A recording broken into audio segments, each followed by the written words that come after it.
just got paid, but the man needs to give me a raise.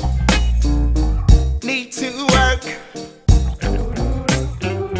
'cause if I don't, Então, pessoas, vamos desenvolver uma introdução à causa ambiental, ou princípios fundamentais, ou argumentos fundamentais para desenvolver redações que esbarrem na questão ambiental e de sustentabilidade. Eu sei que esse recorte costuma ser bastante complicado para muita gente. É verdade. Quer dizer, às vezes não.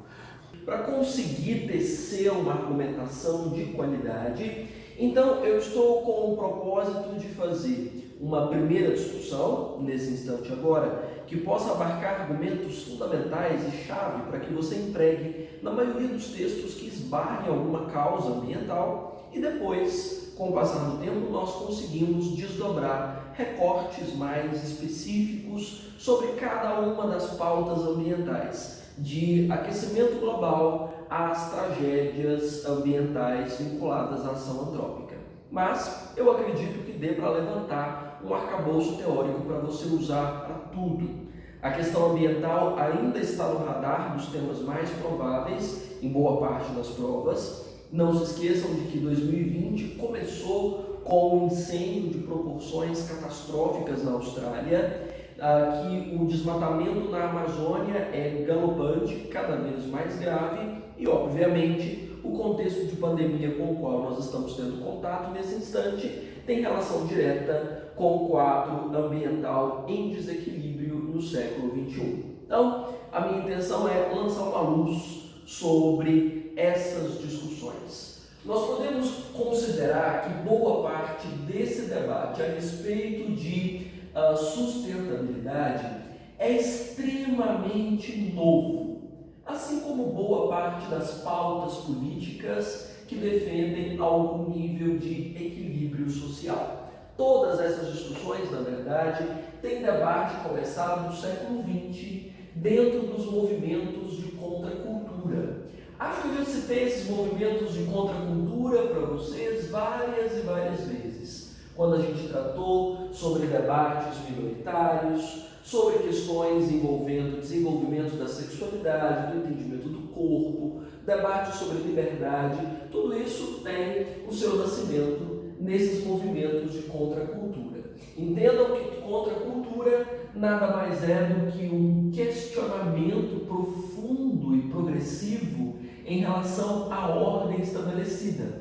Ou seja, é um momento em que as pessoas começam a perceber que a ordem estabelecida não é a melhor resposta para a evolução da sociedade e começam a lançar posturas, debates ou uma tentativa de alterar condutas que possam ser opressivas, destrutivas, tóxicas dentro de algum contexto.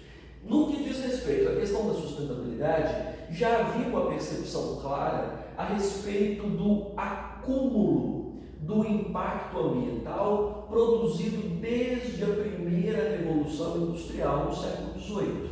Porque sim, o impacto ambiental começa de fato a fazer diferença na relação que nós estabelecemos com o nosso ecossistema urbano, com as nossas relações cotidianas, a partir das revoluções industriais. Sim, a partir lá da primeira Revolução Industrial, lá no século XVIII, já começa-se a sentir determinado impacto da ação antrópica sobre a manutenção do espaço natural. Então, esses impactos já começam a ser sentidos, além da Revolução Industrial.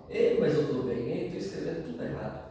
Além da Revolução Industrial e do seu impacto desastroso para a manutenção do meio ambiente, nós precisamos também pensar que as grandes guerras deixaram uma marca indelével na composição do espaço natural, logo nas primeiras décadas do século XX, e por isso esses movimentos começam a questionar. Boa parte desses movimentos de contracultura estavam ligados a desenvolvimento intelectual, a grandes nomes na ciência, a grandes corporações que já estudavam a evolução desses espaço natural, das condições de clima e, obviamente, começaram a levantar a bandeira da sustentabilidade, ou seja, da necessidade de a sociedade continuar seu desenvolvimento sem ser tão destrutiva como ela vinha sendo até então.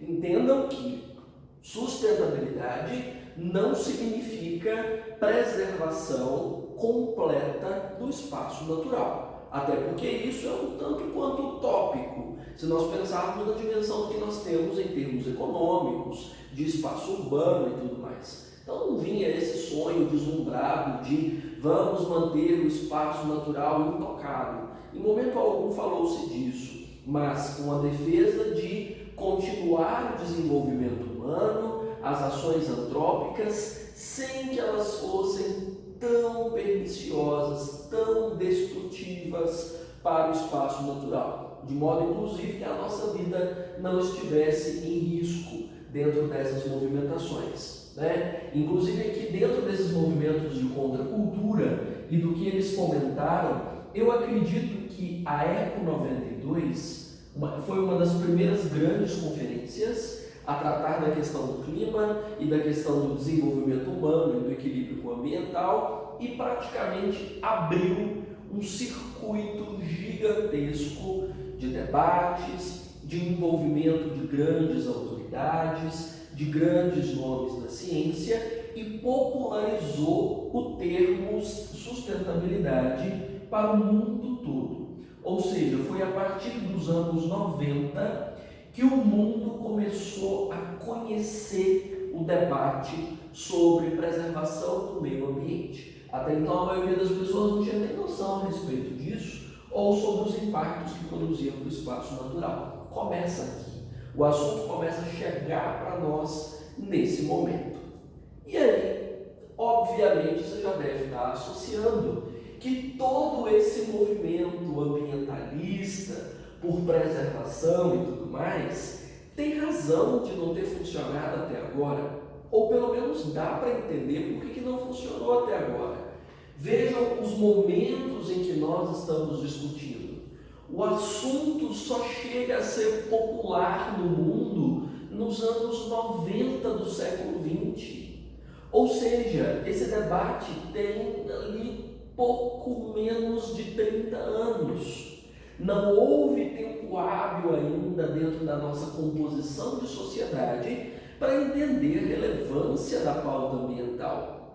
Ora, você sabe muito bem que existem discussões muito mais velhas, debates muito mais antigos, que ainda não foram totalmente incorporados ao nosso modus vivendi. Há muitos aspectos que nós ainda não conseguimos colocar dentro das nossas rotinas e já são questões muito mais antigas do que esse debate aqui.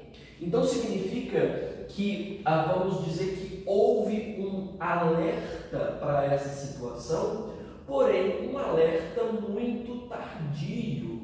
Demorou muito para que a gente ficasse sabendo e obviamente demora mais ainda para que estados nacionais e boa parte dos estadistas responsáveis por suas nações abram os olhos para essa situação e entendam a necessidade de uma nova postura em torno dessas questões. Então, historicamente, o impacto ambiental já é bem antigo, a ação antrópica já é muito destrutiva desde o século XVIII, mas nós só começamos um debate mais esclarecido sobre a causa nos anos 90, 80, 90 e não chegou para boa parte de quem precisaria chegar.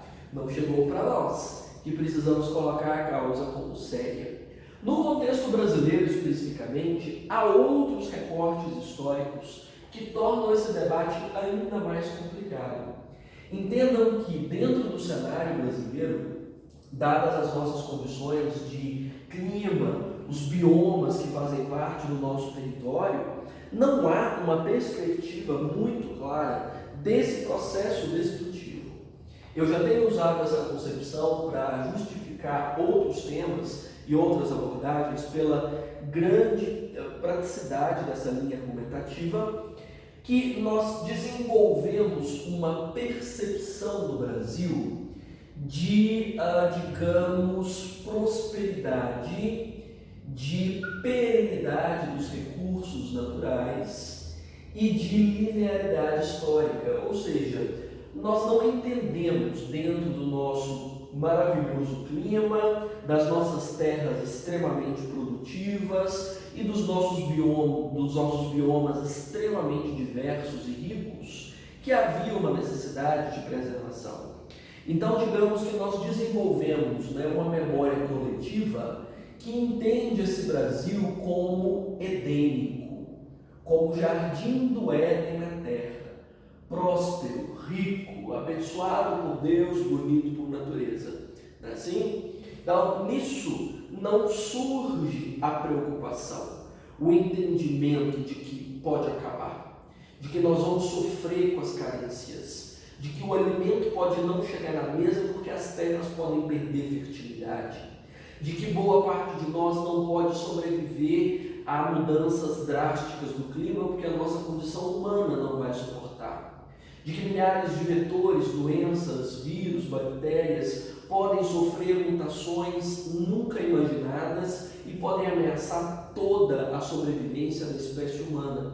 Esses elementos nunca passaram pela nossa mente, porque na nossa memória coletiva fica essa percepção do Éden, ou de uma terra abençoada pela cornucópia grega. Eu não sei se eu já expliquei sobre essa cornucópia, mas é um mito grego bem simples. Na verdade, os primeiros deuses tinham sido nutridos por uma grande cabra, e essa cabra, por ter alimentado os primeiros deuses e não ter os deixado morrer, ela foi abençoada pelos deuses que ela alimentou. E entre as bênçãos estava o chifre de uma dessas cabras ser a matriz da prosperidade eterna. Ou seja, do chifre da cabra surgiam eternamente riquezas, alimentos e benesses para quem quer que o possuísse. Ou seja, obter o chifre da cabra era ter riquezas e prosperidade para sempre, porque nunca ia acabar. Era um processo contínuo de renovação. Então, era a cabra abençoada, que nós entendemos, inclusive, que é o nosso país. Ou seja, a gente não entende que a terra é simplesmente próspera. A gente entende que está dentro do chifre da cabra, de tão rica e, obviamente, inesgotáveis os recursos dos quais nós gozamos constantemente, em termos de exploração da terra, de recursos naturais ou do desenvolvimento urbano impensado, desenfreado e extremamente destrutivo. Porque na nossa concepção, mesmo que você não perceba, você acaba pensando assim, tudo se renova e esses recursos nunca vão acabar. Tem muito ainda para gastar. O chifre está em intensa reprodução de recursos. Então, tanto faz essa visão de Brasil edênico ou de terra da cornucópia para uma construção metafórica dentro da sua redação, que justamente é a forma como nós pensamos a realidade. E aí você vê registros disso em inúmeros momentos dentro da nossa história, dentro da literatura, das artes, da construção ideológica brasileira. Você encontra isso, por exemplo, na Carta de Pero Vaz, na Carta de Achamento das Terras Brasileiras. Essa concepção da prosperidade, da riqueza eterna, do ouro saltando dos rios e das fontes é construída. Nós vemos isso dentro de toda a produção romântica brasileira, que vendeu essa mesma ideia, principalmente a primeira geração romântica, a mais ufanista, que desenvolveu uma visão de um Brasil edênico e nos tirou a percepção do Brasil real, de impactos, inclusive ambientais na época, já perceptíveis pela devastação, por exemplo, da Mata Atlântica, que durante a ascensão do romantismo já era visível, ou das inúmeras doenças vividas no período, das carências gigantescas, das dificuldades fomentadas pela questão ambiental. Não, criou-se um disfarce, uma visão de que o Brasil era lindo, extraordinário e, obviamente, inesgotável. Aqui também, além dos movimentos literários ou desse registro histórico, A gente encontra também a ideologia traduzida por meio do turismo. Toda a propaganda turística brasileira foi apoiada e ainda é apoiada nessa visão de que as terras brasileiras são lindíssimas, né? Inesgotáveis, de bens inesgotáveis, passíveis de serem aproveitados por quem quer que venha aqui. Nós só mudamos a concepção de colonialismo dessa época para essa época. A roupagem é diferente, mas o princípio é o mesmo. Aqui Pero Vaz desenhou uma terra extraordinária para vender aos colonizadores. Aqui nós desenhamos uma terra extraordinária para vender aos turistas e entregamos as nossas riquezas para que explorem. Até porque o turismo ambiental no Brasil é um dos mais fortes dentre todas as vertentes turísticas que existem. Essa propaganda turística cresceu muito por volta dos anos 60. Então vejam que isso foi sendo renovado com o passar do tempo, reinterpretado, né, século após século, até chegar à contemporaneidade num sistema ainda de percepção de prosperidade.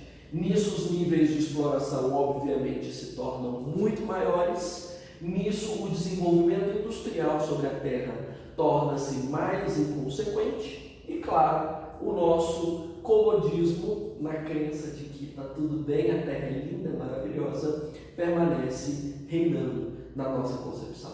Então, essa percepção de prosperidade é um argumento-chave para você usar em qualquer texto que você vai construir envolvendo pauta ambiental. Outra questão dentro também da nossa percepção, e que é fortíssima dentro desse debate, é o imediatismo, que nós usamos recentemente para falar sobre doação de sangue e que é uma das pautas argumentativas mais práticas para basicamente todos os textos que você vai escrever. Inclusive, quando Anthony Giddens, membro da Escola de Chicago, fala sobre o imediatismo, ele trata justamente da questão ambiental. Ele usa como exemplo o aquecimento global. Porque vejam, na visão do Anthony Giddens, o processo de desenvolvimento do cidadão urbano o acumulou de uma quantidade absurda de preocupações, de afazeres e, claro, de demandas cada vez mais urgentes e imediatas. Ou seja, todos nós vivemos ocupadíssimos com uma quantidade gigantesca de afazeres que não são para amanhã ou para o mês que vem, são para ontem. Então, nós precisamos dar conta de tudo no menor prazo possível com o máximo de desempenho. Ou seja, o cidadão urbano faz parte do que nós já temos aqui teorizado, apoiado inclusive no Humphrey Shaw, como sociedade do alto desempenho. É preciso produzir muito, é preciso dar resposta dessas demandas com o máximo de qualidade, porque nós nos cobramos, porque o mercado cobra isso de nós, porque a gente precisa pagar os boletos, não é assim? E aí o que ocorre? Todas as questões vinculadas a meio ambiente não são vistas como questões imediatistas. Até porque o impacto ambiental ele não vem no curto prazo. Levam-se anos, décadas, até que se começa a notar que o impacto ambiental de fato é grave, ou de que ações produzidas no passado poderiam de alguma forma reverberar em problemas para esse cidadão. Não é à toa que vejam que eu fiz um circuito de impactos nascidos no século XVIII, com a Revolução Industrial, e só alvo de preocupação no século XX.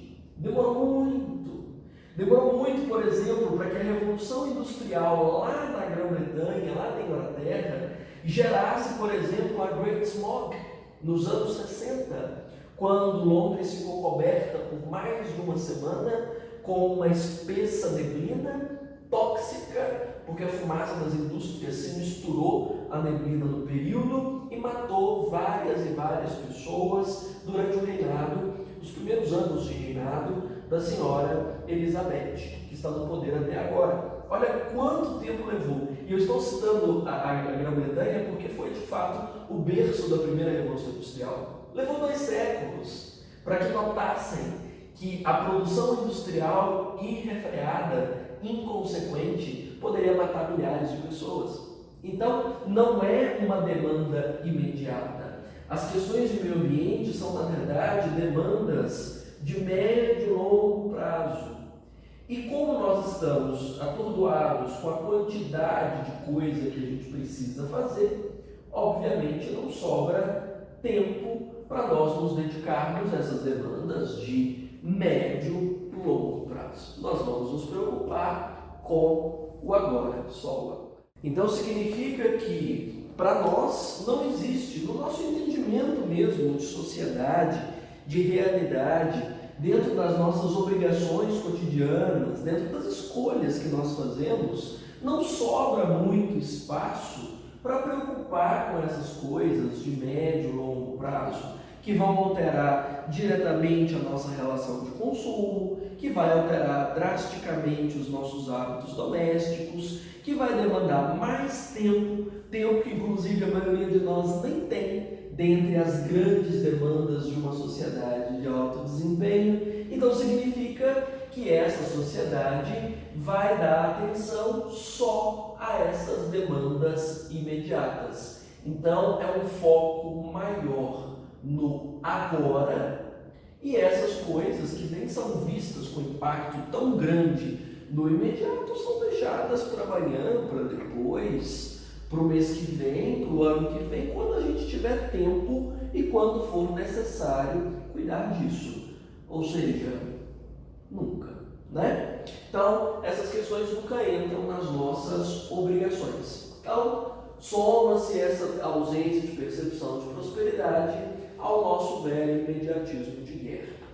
E numa esfera mais ampla, na esfera de governo, de economia, por que não há preocupações tão intensas com o impacto ambiental? Ou muito pelo contrário, as ações de impacto ambiental são cada vez mais severas. Bom, se eu continuar tratando das heranças que nós temos nesse país, eu acredito que nós podemos nos apoiar à herança, vamos dizer, colonialista de exploração. E a gente já sabe, já tratou algumas vezes, nos dizeres inclusive do Sérgio Buarque de Holanda, que nós somos um país com certa dificuldade de abrir mão do nosso legado colonial.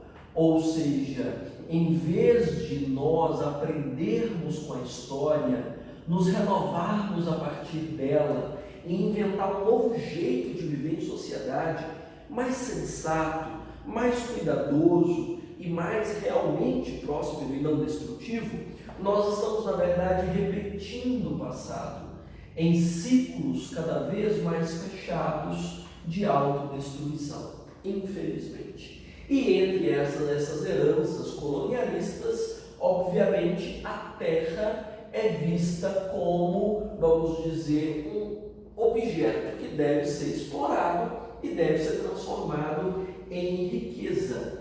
Então, a terra é para nós sinônimo de riqueza a ser explorada. Não é sinônimo para nós de lar, não é sinônimo para nós de identidade, não é sinônimo para nós de sobrevivência, porque não há percepção de uma dimensão ecológica, de que nós dependemos da terra para sobreviver. Não, essas questões, que inclusive fazem parte do grande choque cultural entre esse cidadão urbano e a população indígena brasileira, é o de que nós não entendemos essas esferas. Nós entendemos a terra realmente só como um espaço de exploração. Secularmente tratada assim, se nós entendermos ao longo dessa herança colonialista, as inúmeras roupagens que se deu para essa exploração. Nós tivemos uma roupagem aqui dos primeiros colonizadores que levaram o nosso pau-brasil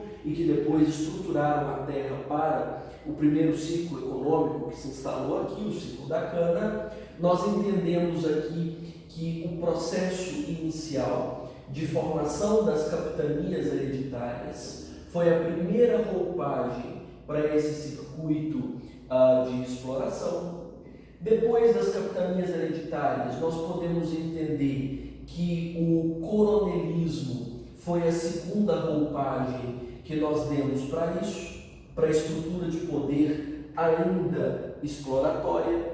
Hoje, no modelo democrático, nós temos uma bancada ruralista dentro do Congresso que continua apoiando políticas de exploração da terra, de retirada de recursos naturais e de, obviamente, antagonismo a essa percepção de terra como lar, como identidade ou como sobrevivência. Então, são só outros jeitos de lidar com essa herança, novas roupagens que nos colocam ainda dentro do mesmo circuito.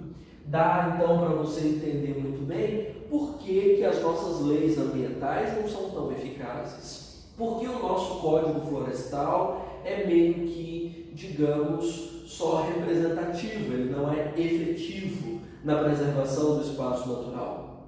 Porque o foco do poder ainda é o foco da exploração. Então nós temos aqui uma economia ou a estrutura econômica, já que a herança é a exploração, sobreposta aos interesses naturais, sociais ou aos interesses democráticos.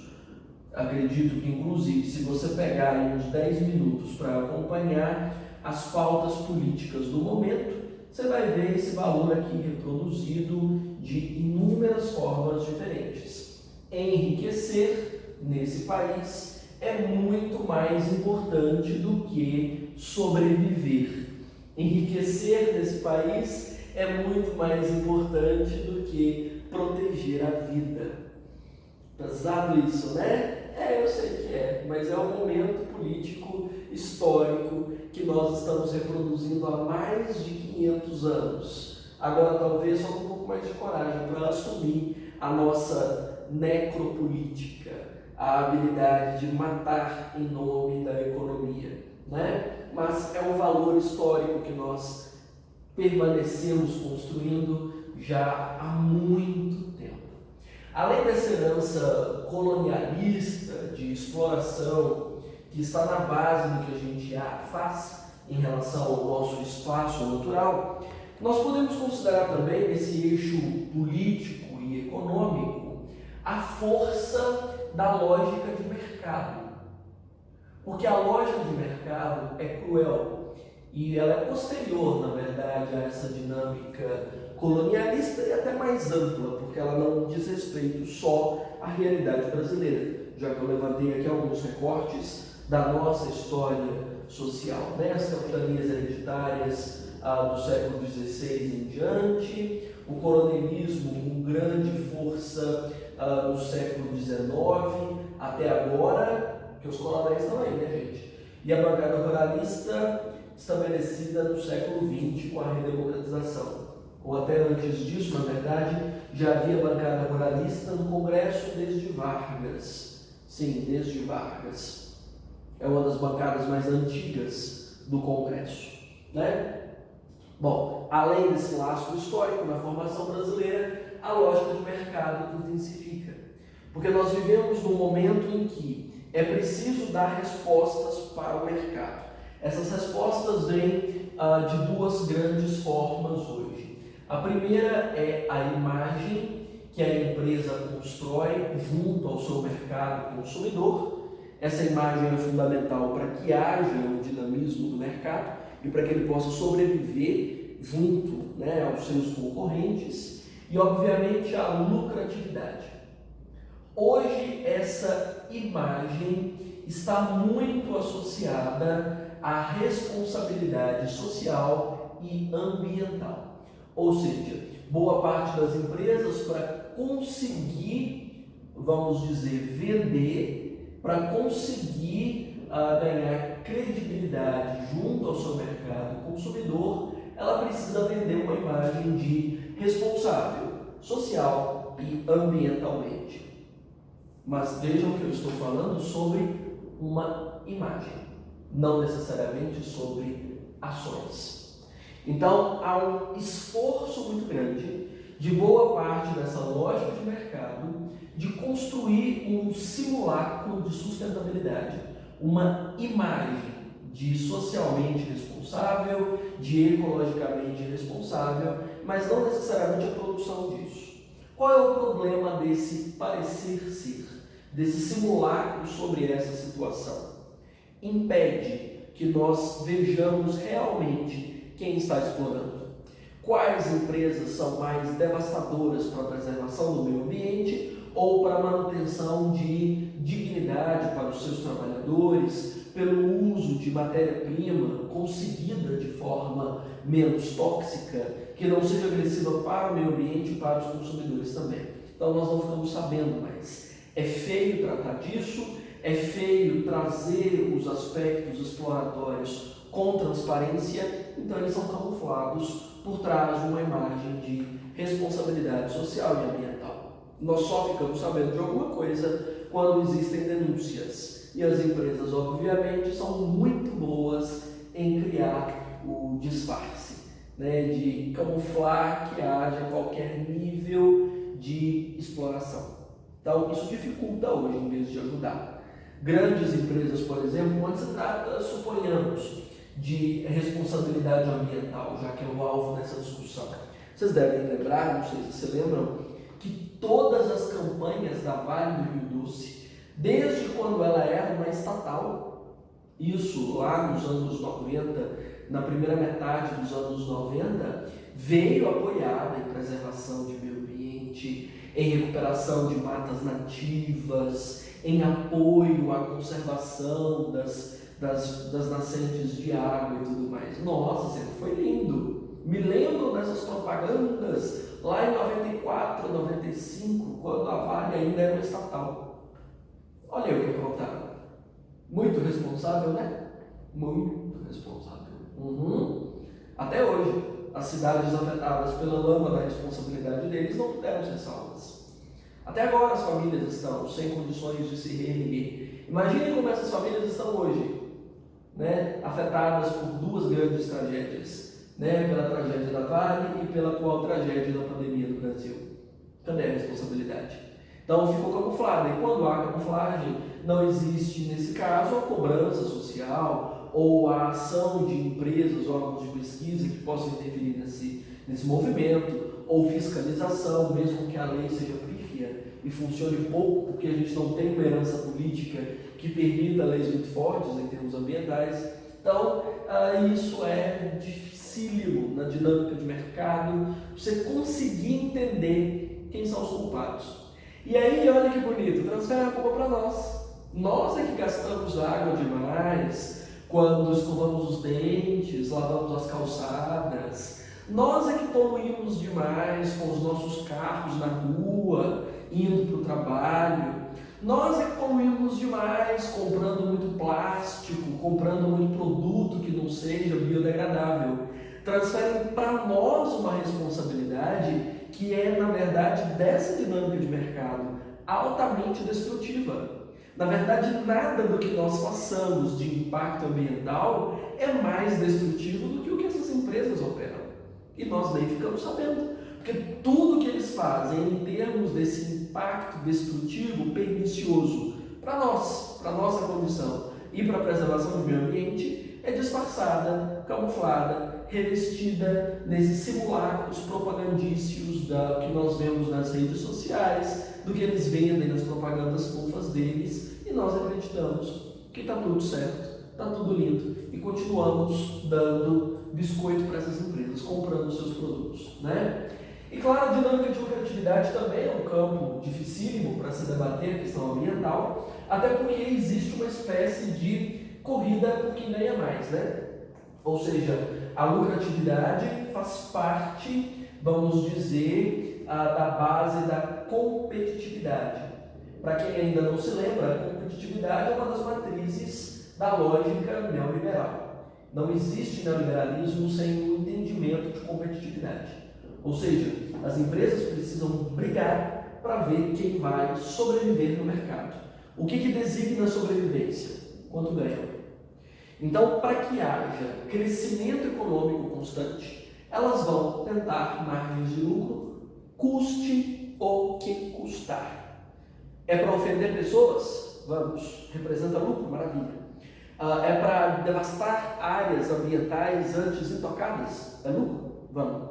Então, essa lucratividade gera uma perda de qualquer nível de filtro ético em relação a pessoas, em relação ao meio ambiente ou qualquer outra coisa que esteja no caminho. É um trator sobre qualquer tipo de controle ético ou de qualquer valor legal que possa evitar que a destruição seja feita, né? Ou seja, essa competitividade os deixa livres. E a gente já sabe de tanto discutir isso em tantas aulas que liberdade pode representar mais uma maldição do que uma bênção. Até porque a liberdade exercida sem controle, sem esse filtro ético, acaba culminando em níveis elevadíssimos de crueldade.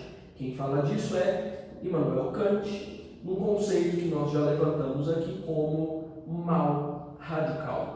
Ou seja, qualquer liberdade descontrolada, como dessas empresas, como do nosso Estado, sem filtros éticos, né, são a sentença de morte para muitos. Muitos teóricos têm defendido o que eu acho que vai ser regra para, vamos dizer, no ano que vem, a continuidade desse século. Até porque uma parte do que ele propunha nós já estamos aplicando na marca, né? Latoche, que é um economista francês extraordinário, de que eu gosto muito, cito com frequência nas aulas, é um dos maiores defensores do decrescimento econômico. Agora a gente para de crescer querendo ou não. E o decrescimento econômico, hoje, é considerado uma das maiores respostas para que haja possibilidade de preservação ambiental e de manutenção da nossa espécie, para que nós sobrevivamos, porque chegamos nesse ponto. Não é uma questão só de ter árvorezinha bonitinha, fofa, né, para servir de paisagem para nós. É muito mais do que isso, é a nossa existência enquanto pessoa. Ou seja, ou nós reduzimos o ritmo de crescimento, ou a nossa espécie não vinga. Né? Então, esse decrescimento econômico é defendido por Latoche como um dos principais fatores para que haja possibilidade de controle. Segunda defesa, que tem sido feita demais também, é a respeito de investimento em especialistas em risco, porque nós já geramos um impacto ambiental tão grande, mas tão grande, que muita coisa já não pode ser revertida. E nós vamos sentir o impacto de tudo isso, querendo ou não. Mudando de postura hoje ou não. Não tem escolha. Vai acontecer. Está acontecendo. Vocês estão vendo que está acontecendo. A nossa espécie já está sendo dizimada dia após dia. Se você não viu ainda, é porque você é um alienado. Não ligou os jornais por aí. Estamos sendo devastados. A única coisa que a gente pode fazer é minimizar os danos. E a gente precisa de especialistas que saibam como fazer. Nós precisamos formar esses especialistas para que nos digam o que fazer. Se nós devemos alterar a lógica de mercado, quebrar esses simulacros, quebrar essa dinâmica da economia sobreposta aos interesses democráticos, mudar a questão do nosso imediatismo. O que é para fazer? Quem fala disso é Ulrich Beck, que é um dos maiores especialistas no conceito de sociedade global de risco. A gente precisa de especialista. Né? E claro, além do especialista, nós precisamos desenvolver uma visão de cosmopolitismo, segundo ele, ou seja, de entender que não é lá nos Estados Unidos mudarem o regime de poluição do ar que vai resolver o problema. Não é no Brasil mudar a construção do agronegócio e a forma como é gerida, por exemplo, a partir dos recursos naturais, a partir de água, suponhamos, que vai alterar drasticamente a realidade do meio ambiente no mundo. É uma junção de todas essas posturas. Se nós não unirmos esforços de todas as áreas, de todas as nações, numa visão realmente cosmopolita, nós não conseguimos sobreviver, porque a palavra do ano é essa. Na verdade, acho que nós temos 3 palavras do ano: apocalipse, catástrofe, sobrevivência. Essa aqui, na verdade, essa discussão engloba a as três grandes áreas, né, as três grandes marcas dessa década. Então é preciso integrar esforços para haver algum nível de resposta. E os estados nacionais precisam se mobilizar urgentemente.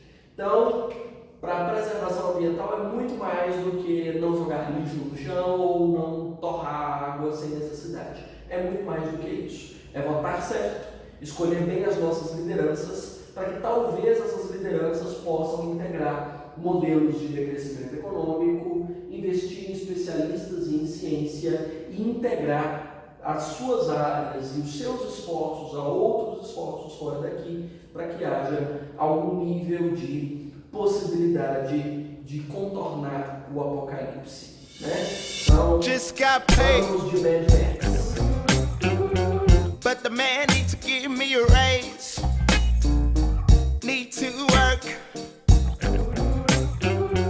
'cause if I don't, I'm gonna hurt.